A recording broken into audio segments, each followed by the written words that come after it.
it's worth it to be the villain, to be the one who kind of goes through the being ousted. If it's going to save your sanity in the process, it's worth it.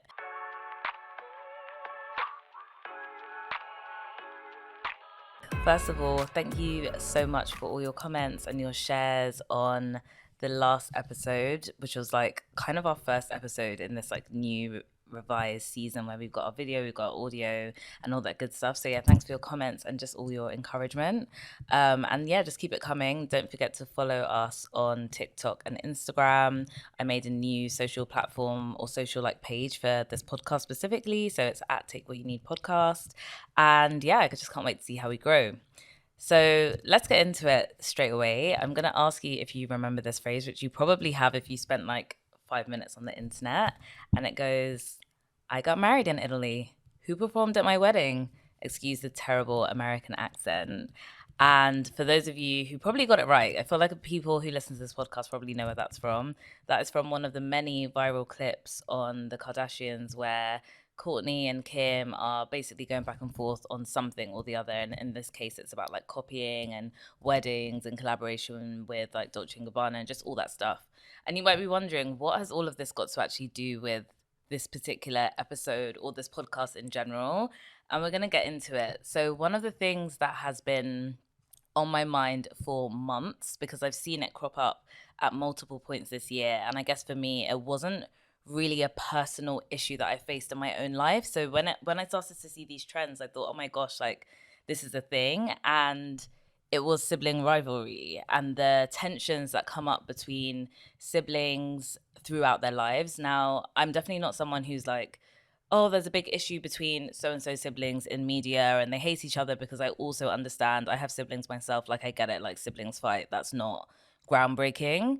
I think what makes it challenging is seeing it to the extent that we see it. We see things that people say to each other that normally we don't hear on TV. We don't see immortalized on social media. We don't see it reposted thousands and thousands and thousands and thousands of time on social media. Like that's not a normal thing.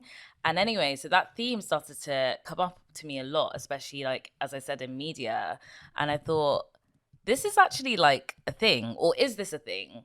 And it just really started to kind of like open my mind and make me ask a lot of questions. So let's just think of a couple of famous examples of like sibling rivalries and tension, right? One of the things that anyone who's kind of like my age, millennial, and probably like Gen Z remembers is Lion King. You've got Scar and Mufasa. You've also got like going biblically, you've got Cain and Abel.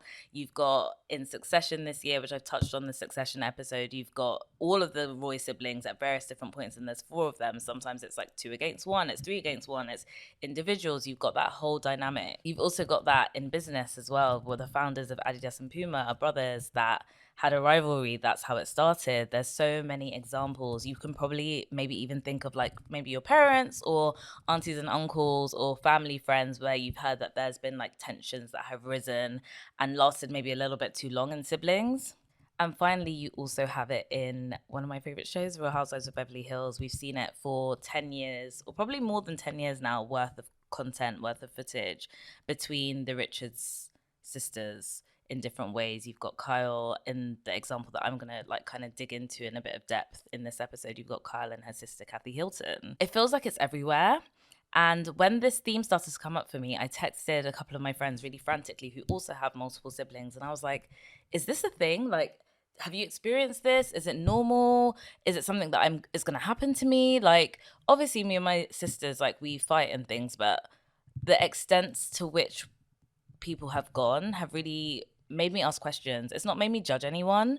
It's just made me think like, oh, okay, is this something that I need to take maybe a bit more seriously than I'd ever taken it before? So in this week's episode, I feel like there's a lot that we can probably learn, whether you have siblings or not, whether you watch reality TV or not. Please hang in there, because as I always say, in the surface things, especially when it comes to media tends to give us an opportunity for reflection. So even if someone is going through something that we haven't directly gone through in our own lives, it holds up a mirror for us to kind of reflect, analyze, do the work, search, and think about like, okay, what does this mean, if anything, for me? Because also not everything mean something. But as you guys know me, a lot of things do. And especially when it comes to that form of reality TV, like docu-series style, because as much as people say, it's produced and that they set up fake scenarios, which they definitely do, if you're on it for that long, you can't fake 10 years of your life. You can't cover up for things for so long consistently. And actually, when we get into Kyle's current state of being and where she's at in her life, you'll actually see that years and years of covering up, it all comes out somewhere. And that's kind of what I wanted to explore today. And what does it mean? Can it ever be good? Can it ever be beneficial? Can it be transformative? How do we prevent crossing lines that we would rather they didn't cross? Saying things that we'd rather were not said, because you can never really take those back. So yeah, get ready. I feel like we're going to have a little anthropology class. That's how I tend to look at the docu-reality that I watch. And we're going to get a little insight into tendencies associated with the human condition. We're going to get into the layers that sometimes come with different people's upbringings. And we all have things that we're carrying. So it's never a judgment. Like I said, it's actually a mirror, or it's an opportunity for reflection and analysis on where you're at in your own life and what to avoid, maybe what to sort out, what to do more of, what to do less of. I feel like if I was to sum this up in one sentence, it would be about exploring self-determination. It'll be about healing. It'll be about independence through these different kind of media like formats. So yeah, let's get into it. Let's start back with the example that I gave. Let's start with Kim and Courtney. And I don't think I can do this justice because there's so much to say, but I'm just going to take the latest kind of snapshots and give you a quick recap if you've never watched or you don't really have much context. And I'm sure that people will probably comment and be like, you missed this bit out, but there's so much, right? So basically, where we are at right now in this particular season of the Kardashians is basically an overhang of various other things.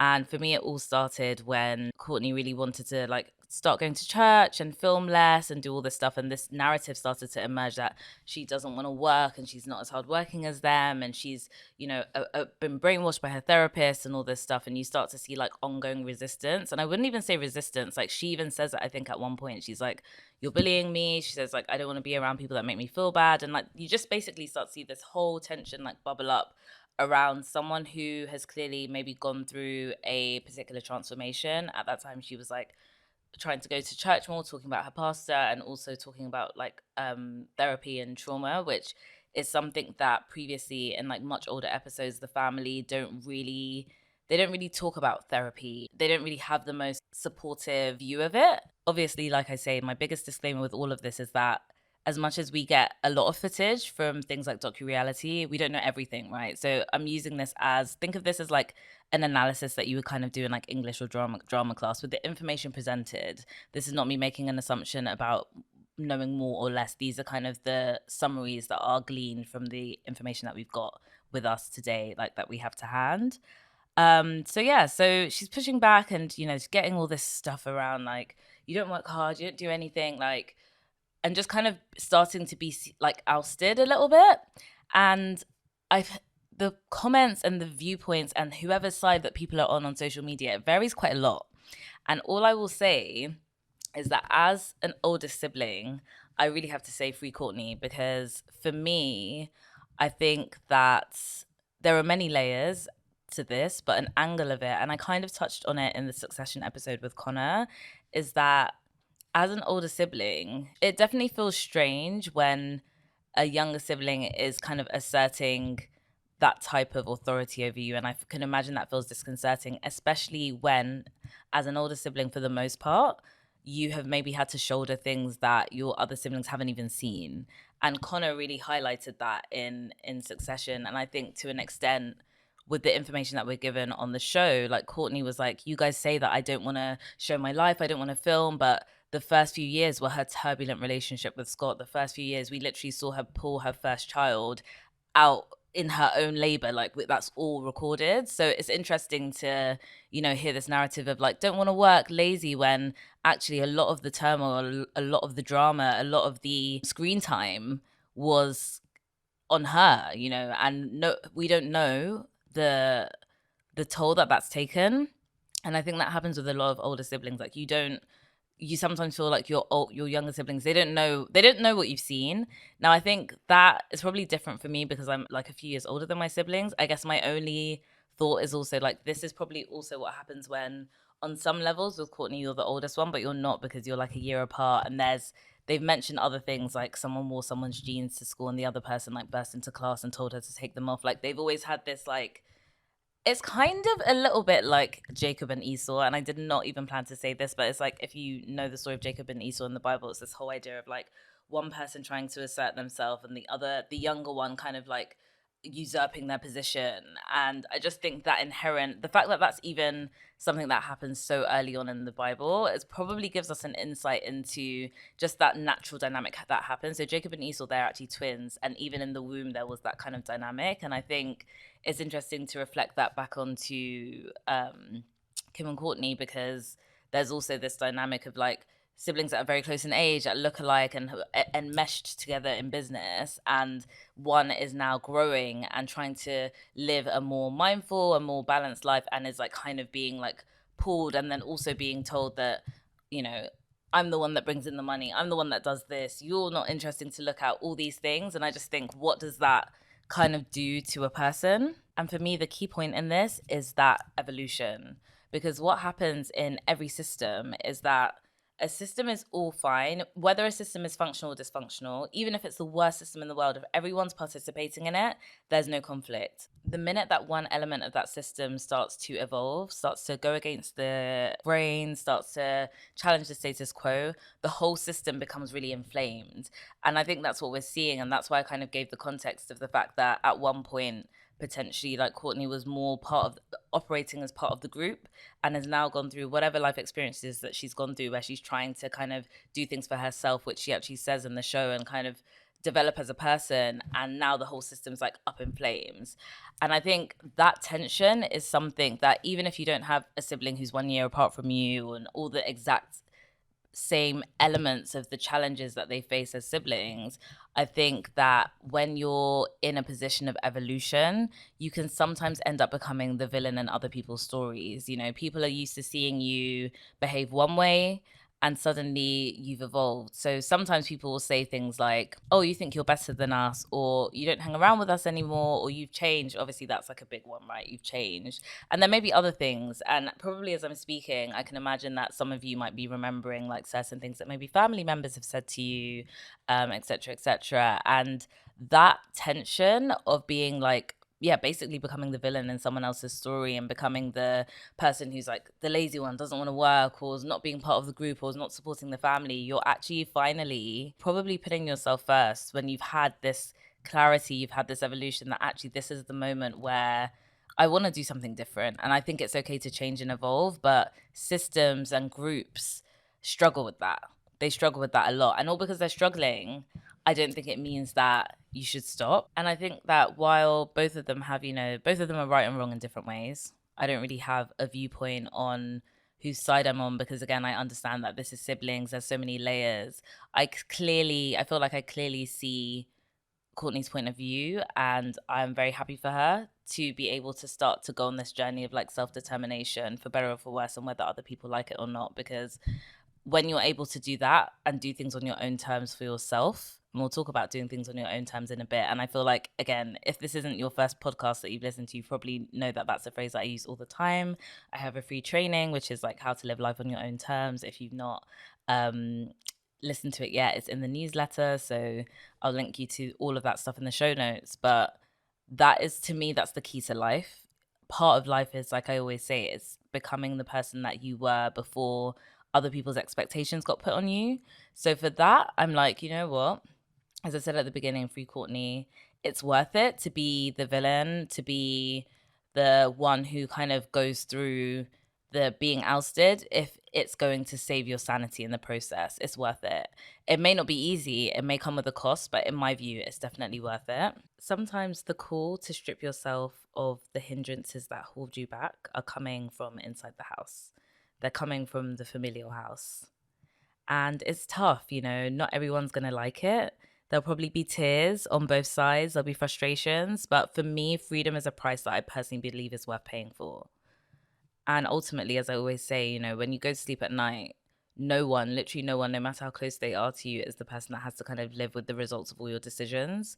So even if they're painful, I've always had this like stance, probably for at least like 10 or 12 years, that I'd rather make decisions knowing that it was my decision, even if it doesn't work out, than trying to do something that someone expected me to do and having to live with the fact that I've kind of been inauthentic, or live with the results, feel like I'm living someone else's life. When you make decisions based on other people's kind of expectations, or what they think you should be doing, you start living a life that they've prescribed for you, and that's not what anybody is called to do. Any adult, anyone who kind of has their own agency, that's not what we're here for. And I feel like that's such a tragedy in life when we're unable to unlock that. And I guess a big part of the mission of this podcast and the conversations that we have is trying to find the tools and the reminders to help you kind of unlock that.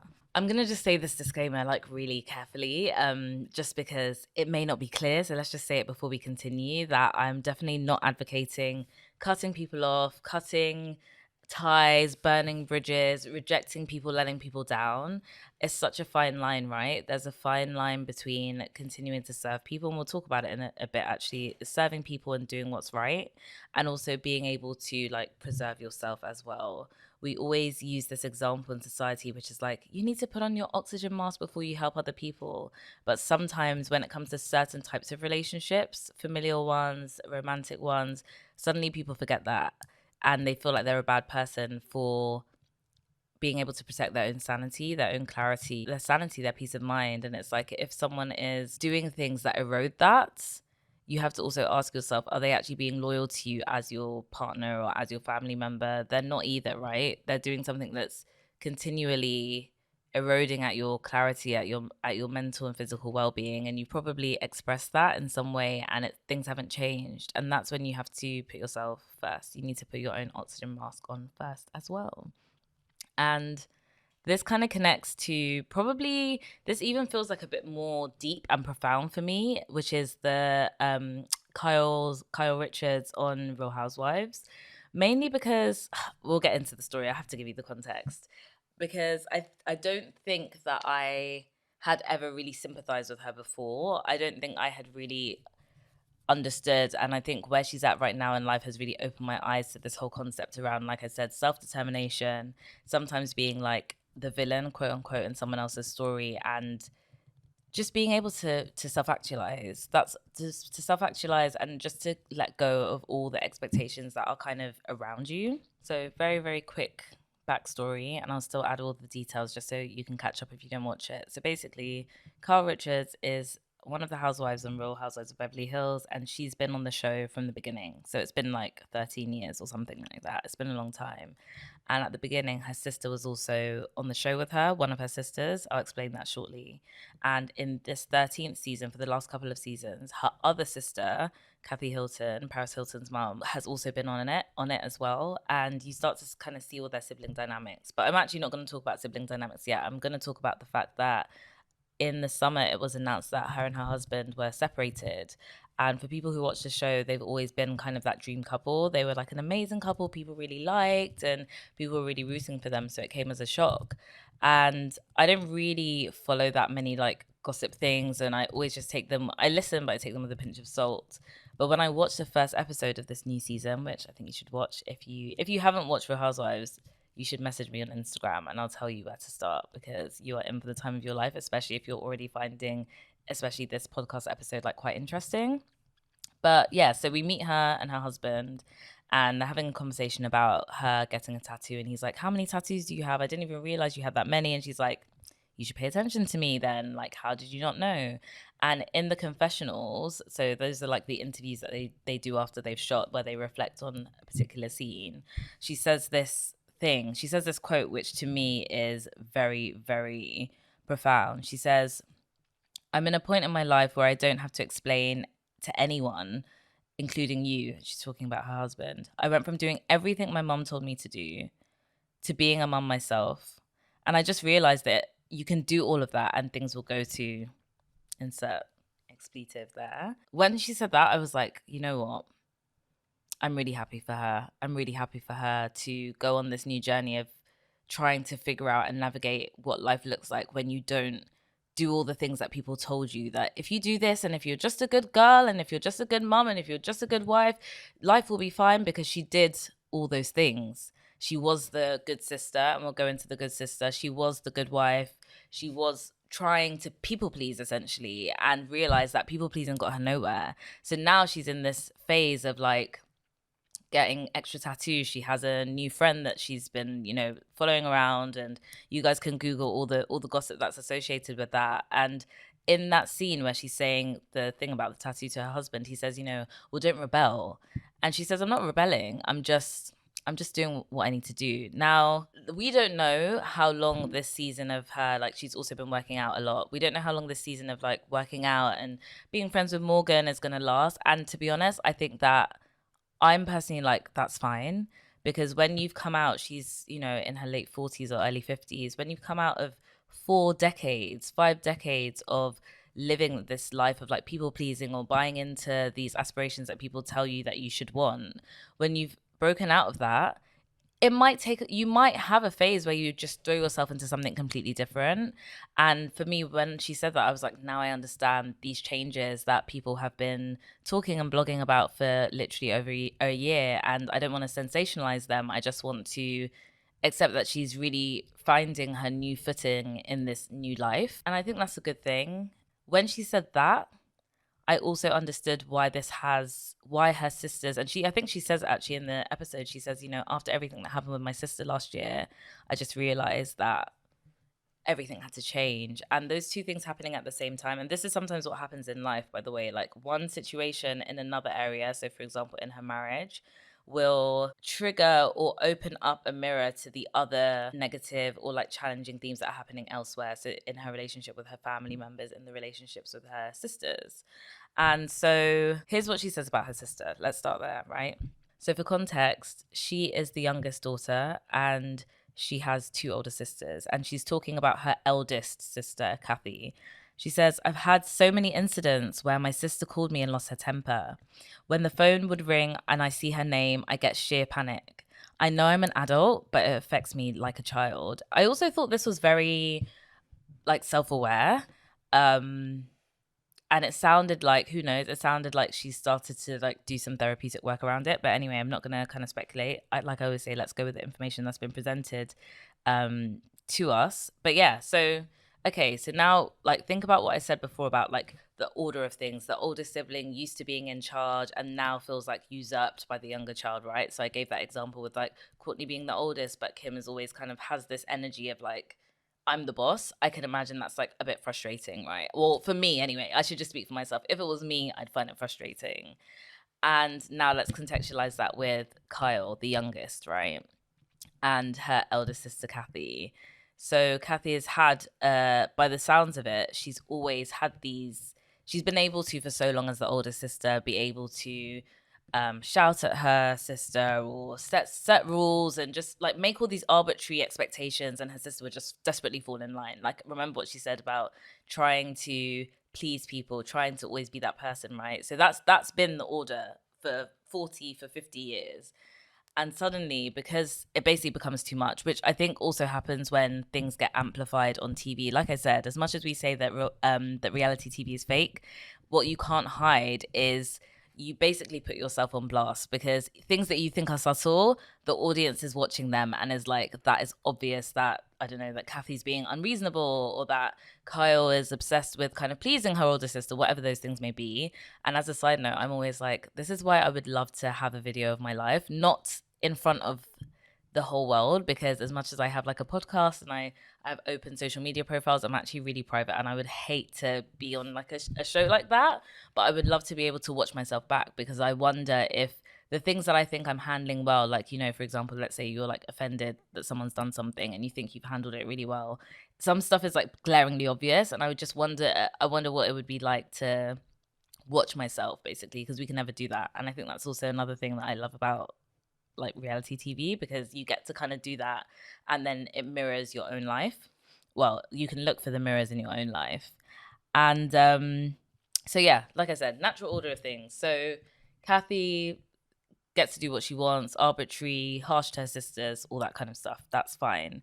And then now Kyle is self-determining and basically goes through a really bad period last season where Kathy kind of had one of her outbursts, and suddenly Kyle was like, it's just too much for me. And I'll link the different scenes where you see like Kyle crying, and Kathy's just like, well.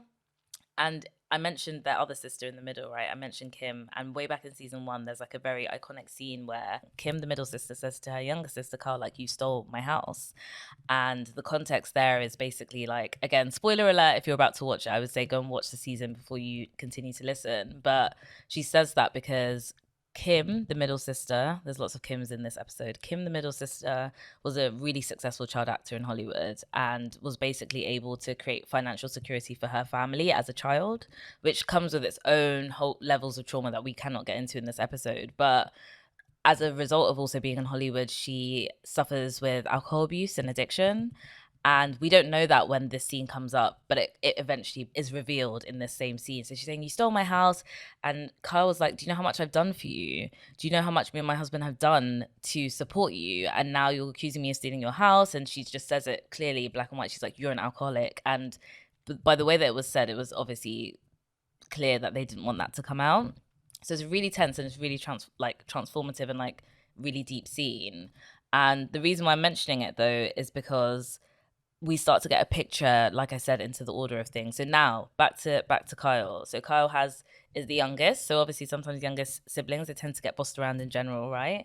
Your middle sister was basically the breadwinner of the family at age like 6, but also struggles with substance abuse in a way that, and I think anyone who has experienced people that suffer with substance abuse or any kind of other issues that are very difficult to manage, and I've seen that in my own life, it's very hard to always try and help and cover someone who has issues that are outside of your scope of expertise. It's really hard. You're trying your best, and it's like being a brick wall. It's a lot. You give up a lot of yourself to try and make things work.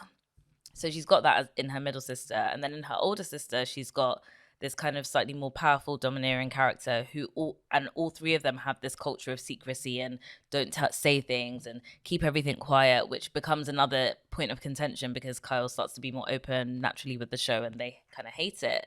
So you can imagine she spent all these years now, right? 40 something years covering for her middle sister, being in this culture of silence. She was also like a young mum, so she probably had a lot of responsibilities for her children and all of those things. And you realize that I'm still at my late 40s, my sister's still calling me and I still get anxiety. I still feel betrayed. I still feel like things aren't what I expected. I did all of that. I was subject to all of that, and where has it gotten me? And I can see that frustration in her, and that's why I'm kind of like, you know what, I'm happy for her. I'm proud of her that, she's got to a point where she's like, you know what, I'm gonna just do stuff for myself. Like I said, we don't know how long the phase of like this friend Morgan or I'm going to the gym and like over exercising and stuff is gonna last, but I can start to see her try and negotiate and figure out what's next in my life. And I think for me, like on a personal level, that's why I've been so comfortable with confrontation in my life, because I just understand the principle. And like I said, I am private, but I understand the principle that if you don't have the difficult conversations, they're going to come out anyway. They're going to spill over at some point. You can only pretend for so long. You can only sweep stuff under the rug for so long. And I put this, I mentioned on my story that we were going to do the next podcast episode about this. And one of my friends replied and said, yeah, but I don't love the way that Kyle is so public about all their family issues. And I get it. And I agree to an extent, but I also understand that when someone doesn't have somewhere to have an outlet and have these honest conversations and express in the right way in their family, in these safe spaces, it's going to come out somewhere else. And this is why I don't believe in like sweeping stuff under the rug and secret keeping, because as much as you hide in over there, it's going to come out over here and it's going to be extremely messy. And I think the stories of Courtney and Kyle are kind of examples of what happens when you start to self-determine, you start to live life on your own terms, you step out of previous life traumas or the expectations of other people, and it comes at a cost. As we can see that cost being played out, we can see the friction that's coming out between these families. But what I do know is that in order to elevate, in order to become a more free version of yourself, sometimes things have to break. And it's interesting because when I was reflecting on this and I was thinking about like doing this podcast episode, I was thinking to do something new, things have to break. And it reminded me of, and it's crazy that I can connect these dots, but this is just how my brain works. And it reminded me of the Bible. It reminded me of Luke 5, the whole concept of new wineskins and old wineskins. So I'm going to read the verse and then I'll explain. So very quickly, it says the Pharisees said to him, like, John's disciples often fast and pray, and so did the disciples of the Pharisees, but yours, to Jesus, go on eating and drinking. And Jesus says, like, can you make friends of the bridegroom fast when he's with them? But the time will come when the bridegroom will be taken from them, and in those days they will fast. And then he tells this parable and he says, no one tears a piece out of a new garment and patches it into an old one, right? No one takes new elevation. Jesus didn't say this, this is me. No one takes a new moment, no one takes evolution and adds it back to the old way of doing things. Otherwise, they'll have a torn garment and then the new patch won't match the old. No one pours new wine into old wineskins. Otherwise, the new wine will burst the skins and the wine will run out and the wineskins will be ruined. No, new wine must be poured into new wineskins. And no one after drinking old wine wants the new, for they say the old is better. I thought this was really interesting because I think for like Jesus as a person, like his whole life was like going against the status quo and what was like religiously or like morally acceptable at the time. And it really, again, reflects on this whole thing of like evolution and doing something new. You can't retrofit like the new person that you're developing into old systems. And there's so much in there. Like we could do a whole conversation about, you know, the expectations that they were supposed to fast and not eat and not drink for ages and have this like appearance of piety and this appearance of purity. And Jesus is like, there's going to be a time for that, don't worry, like there's going to be a time where they need to do that, but now's not the time. And I think that's the key, knowing that sometimes you're actually just in a season of life like Kyle is in right now where it's you time. Sometimes you just need it. We don't get it enough. Sometimes you're just in a season of life where it's about you and it's worth it because you're evolving into a new space and you cannot fit new wine into old wineskins. So back to my conversation with my friends at the beginning of this episode. I won't lie, I was anxious when I was thinking about these sibling relationships, and I was like, what's going to happen to me? Am I going to have some big falling out? And you know, only God knows. And I spoke to my friends about it and we were just chatting and we were like, what is the reason here? And I think definitely as you get older, we're like, my siblings are under 30. It's like, as you get older, when people have, you know, when money and marriages or the lack of money and the lack of marriages are involved, you level the playing field of competition. And that's like a natural progression of life, right? Because the gap between like a 25-year-old and a 35-year-old feels very different from like maybe a 55-year-old and a 65-year-old in terms of like the lifestyle that they live and what they've accrued in life and what that shapes how they like live and behave. And I think the takeaway for me was just that being able to cultivate contentment from a young age is really important, because then that comparison and that competition becomes less of a like stronghold. It becomes less of a like significantly life altering, relationship ruining thing. And on the flip side, I think, and this is probably trickier, but this whole thing of like resentment, I think there can be a lot of resentment that comes when people have put themselves where you have not served yourself for so long that you're just like, you don't even know what I've done for you, you don't know all this stuff. And you start to have kind of entitlement and expectations about how the people who you've done things for should treat you. And sometimes those people never asked you to do that. Sometimes neither of you had a choice, especially if you're like siblings. Sometimes you're a function of your parents. And we've not even got into parenting on this, because otherwise like this podcast would be even longer than it already is. And understanding that with every sacrifice, with every expression of like love comes sacrifice, which is normal. You're always, in all relationships, you're always going to do stuff for people that maybe they don't notice or that they don't realize like how much it took for you to do that. But being okay with that from the outset, rather than killing yourself to do it and thinking, oh, I'm going to get a reward one day, because you might not. That's just how some relationships work. Like sometimes you don't, because, for example, people don't know. I think this happens a lot with parents as well. Children will be like, well, I didn't ask for you to be born. And parents are like, you don't know what I did for you. And I think there has to be an element of like letting go and giving freely, which obviously is extremely challenging, but it's something that we're all called to do. Obviously, the example in like Jesus giving freely, there's a whole thing in that. This podcast has so many layers.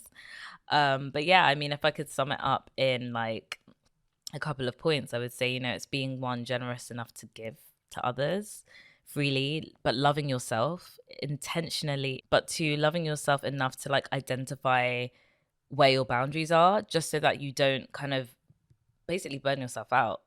And also being able to, three, like give without keeping score, because I think that's part of it, right? If you've kept score, then suddenly you have this expectation that something's coming back to you and it may not, and you may be disappointed. So yeah, that's it for this week's episode. Bit of a longer one, but there's lots of context to explain. I would love to hear what you guys think. I really want to know actually if your opinion on any of those relationship or sibling dynamics has changed based on this podcast, or if there's been anything in your life that you've thought, actually, I need to look at this with fresh eyes. I need to let something go. I need to stop having this expectation. I need to start putting my oxygen mask on first. And yeah, I think there's so many layers to it. So we have literally touched on like reality TV. We touched on the Bible. We've touched on personal development. There's a lot going on. But welcome to the world. If you follow me on Instagram, you know that's just how we roll. And yeah, thanks for listening.